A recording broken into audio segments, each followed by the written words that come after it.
Everyone, I'm going to do two how-tos sort of at the same time here. On line 89 and line 90 in your book, Hatikva, which is the Israeli national anthem, and Minuet, which is a famous piece by Johann Sebastian Bach.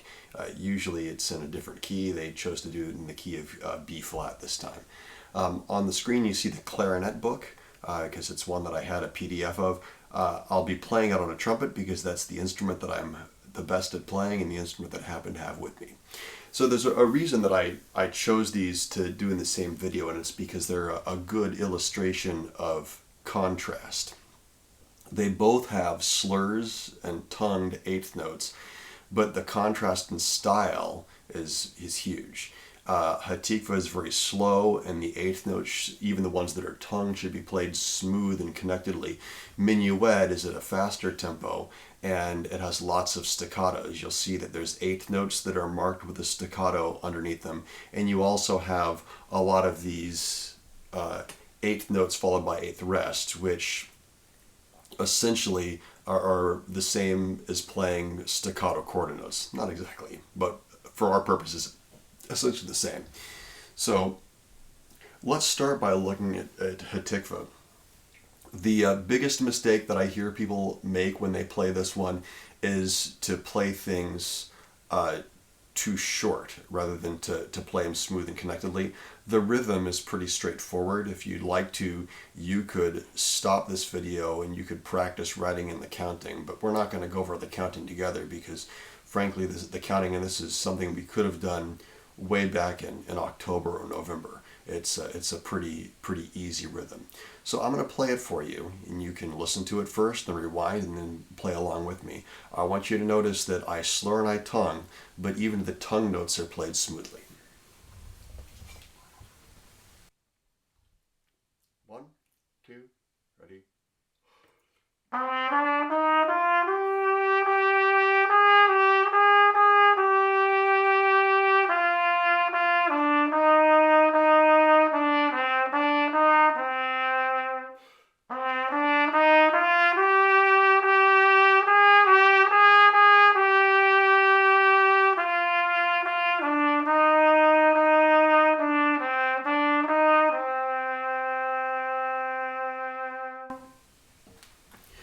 Now you may have noticed that I did it without taking a breath except for right before the repeat sign. If you did have to take a breath in this piece, I would recommend taking the breath here, which is the midpoint. I chose to, instead of taking a breath where the phrase breaks, to crescendo through to make it sound more musical. If you have the lung capacity to do that, go for it. If you don't, that's a good place for you to take a breath. Let me do it one more time. This time I'll take a breath and that center phrase so you can hear the difference and see where how it's a logical place to take that breath. Here I go. 1, 2, ready.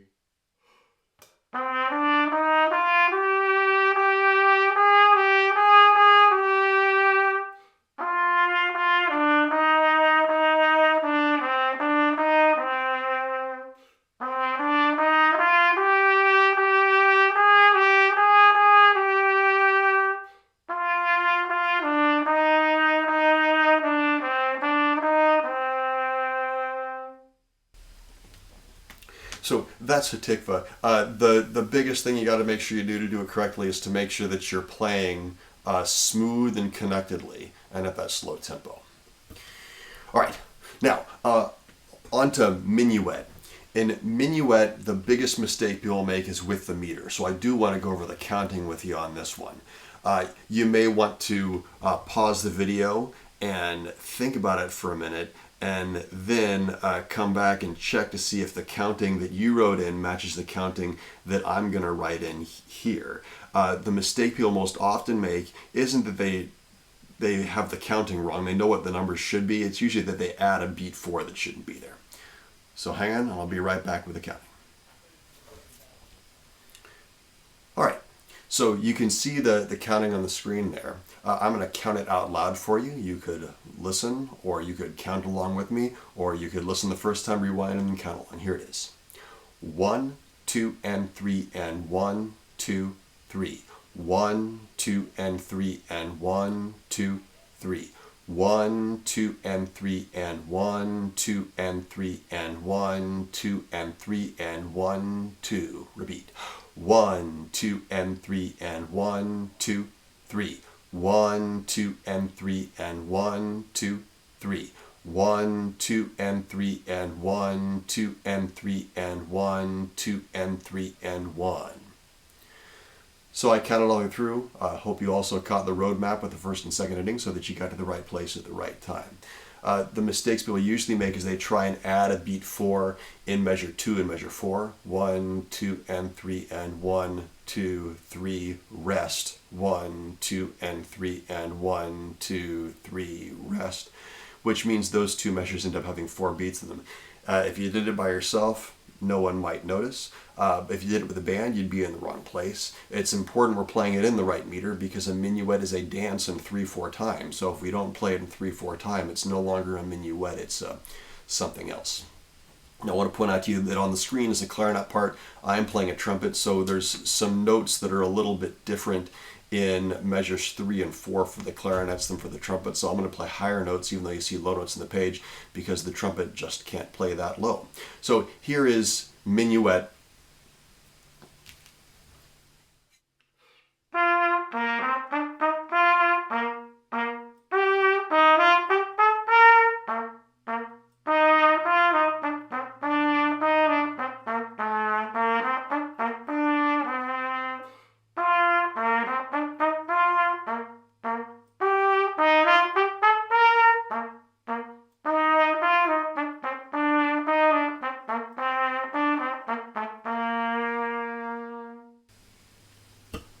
Now, if there's any places on that where your fingers just can't go through those quickly enough, of course, you can use any of the strategies I've shared with you before. Underspeed practice might be a good strategy if your fingers aren't able to play the 8th notes in measures 1, 3, or 5. Most of these patterns are actually, they're just scales, so our fingers are used to these patterns already. The only one that isn't a straightforward scale is the first bar of the first ending that has a skip in it. But target those places where you have to slow it down and then gradually speed it up until you're sure you can do it. All right, that's it for this one, guys. Thanks for stopping by.